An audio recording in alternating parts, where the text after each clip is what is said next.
J'ai accepté de parler devant les caméras parce que c'est mon cheval de bataille depuis quelques années et que mon témoignage pourra, j'espère, aider plein d'autres personnes. Je m'appelle Randall. Mon père était un homme que je connaissais pas. C'était un homme qui a quitté la famille, le foyer, en tout cas j'étais enfant. Et il est parti parce qu'il a été condamné, du coup il est parti en prison. L'abandon, c'est d'abord, je pense, lié aussi à mon père, quoi. Il nous a abandonnés très très tôt et il a eu un choix de vie qui a fait qu'il a abandonné sa famille, quoi. J'ai eu un beau-père que j'aimais beaucoup, mais c'était pas mon papa. Et la solitude, quand tu vas pas bien, c'est difficile. Alors ma maman, c'est une femme forte et faible. Elle partait le soir, souvent. Elle partait le soir, elle nous laissait et elle allait rejoindre mon beau-père. C'était pas facile. Elle a été toute sa vie dépressive et que c'est plutôt l'histoire de ma sœur qui l'a abîmée. Ma grande sœur, c'était une personne avec qui on jouait beaucoup, une protectrice.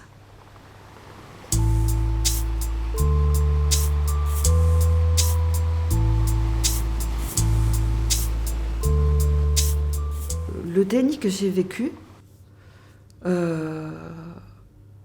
face à une situation que tu ne peux pas gérer, du coup, tu l'enterres. Je suis, en tout cas du côté de ma mère, dans une famille incestueuse et qu'elle est concernée aussi. À l'époque, je ne comprenais pas pourquoi ça s'est passé autant violemment, cette scène où ma sœur était au salon et, avec une feuille et ma mère lui hurlait dessus. Écris tout ce qu'il t'a fait. Et j'ai compris à ce moment-là que ma sœur avait parlé à ma mère et que ma mère lui forçait à écrire sur ce papier tout ce que mon père lui avait fait.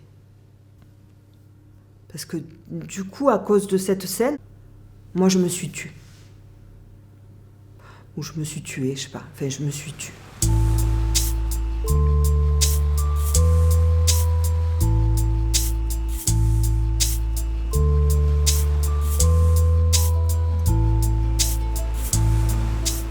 Mon histoire, en fait, je l'ai vécue à travers l'histoire de ma sœur.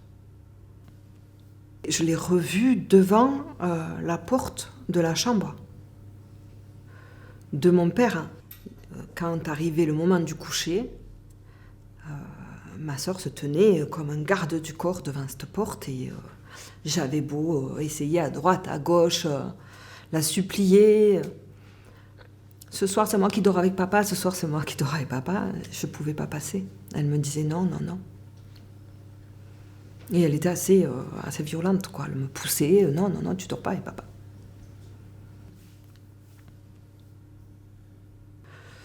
Quand on est enfant, on ne voit pas le mal, on ne comprend pas ce qui se passe. Et surtout, la personne, pour moi, c'était mon papa, quoi. Mon père est venu s'allonger contre moi. Je me suis réveillée car j'ai senti une chose chaude, dure, contre moi. J'ai touché cette chose et ce n'était rien d'autre que son sexe. Il a maintenu ma main sur son sexe et l'a amené à ma bouche. Il n'avait pas à venir faire ce qu'il a fait. C'est pas parce que c'était mon père qu'il avait tous les droits sur moi. Mon corps, c'était mon corps, quoi. Bien sûr qu'il a trahi ma confiance, oui. À 33 ans, Mes souvenirs me sont revenus en mémoire quand une psychologue m'a proposé de faire le point sur les séances passées avec elle. La psychologue, au bout de la 3e séance, m'a dit « Mais et vous ? Et votre histoire à vous, alors, c'est quoi ?» J'ai mis le mot inceste dans cet acte-là. La psychologue l'a mis en premier avant moi. Quand elle l'a dit, ça fait un choc. Si j'avais à dire quelque chose à mon père aujourd'hui, je lui dirais peut-être que je l'aimais comme un papa et qu'il n'avait pas le droit de me toucher. Ni moi, ni ma sœur. Maintenant, il est mort et c'est très bien comme ça, quoi. Au-delà de sa mort, est-ce que je peux pardonner ? Non. Non.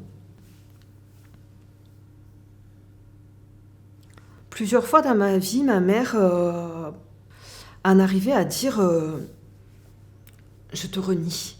Mais très tôt, elle a sorti cette expression « je te renie ». Et donc, je pense que très tôt, je me suis sentie orpheline. Mais profondément orpheline.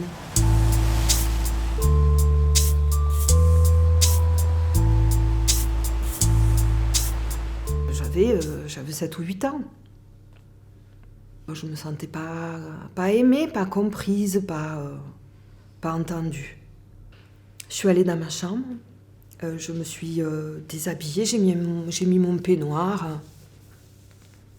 Et on avait un petit balcon. Je suis montée sur la chaise et j'ai sauté. Je pense que j'ai fait une chute de 15 mètres à peu près. J'ai dans mes oreilles encore le bruit du saut. Et je suis tombée. Et j'étais toute cassée.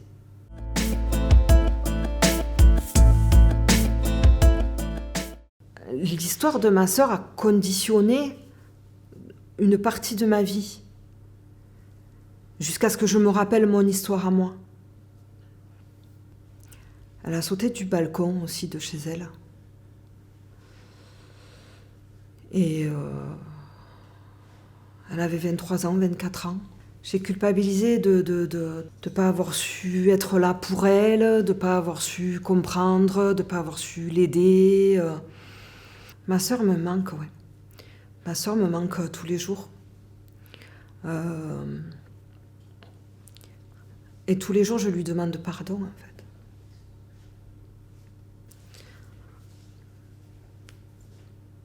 Non, je lui en veux pas. C'était son choix, c'était trop dur pour elle.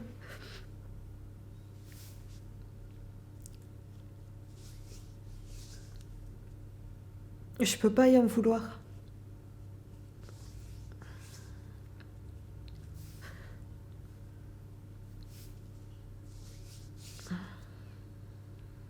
Alors, je sais pas si ça serait plus facile si elle était là aujourd'hui, vivante, mais en tout cas, j'aurais aimé, quoi. J'aurais préféré.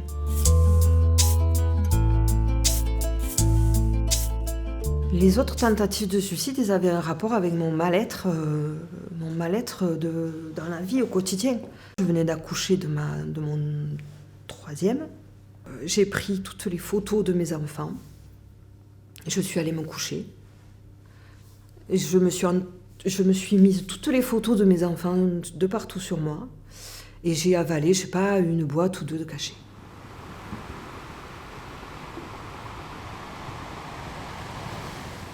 Ce que je pourrais dire à un père ou un oncle ou un cousin qui serait pris de cette pulsion sexuelle, regardez cet enfant dans les yeux et réfléchissez 2 secondes, quoi, à ce que vous allez faire, quoi. Parce que ce que vous allez faire, ça va le détruire, quoi, pour toute sa vie.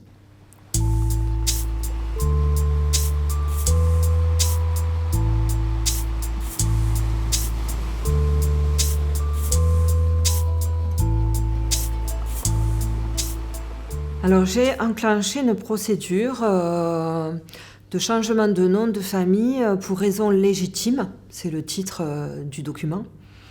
La raison légitime, c'est évidemment que je n'ai absolument plus envie de porter mon nom de famille, le nom de mon père. Je m'appellerai plus comme ça, en tout cas j'espère ne plus m'appeler comme mon père. Ça sera le début d'une autre partie de ma vie et ça sera chouette, quoi. Enfin, en tout cas, c'est ce que je veux, quoi.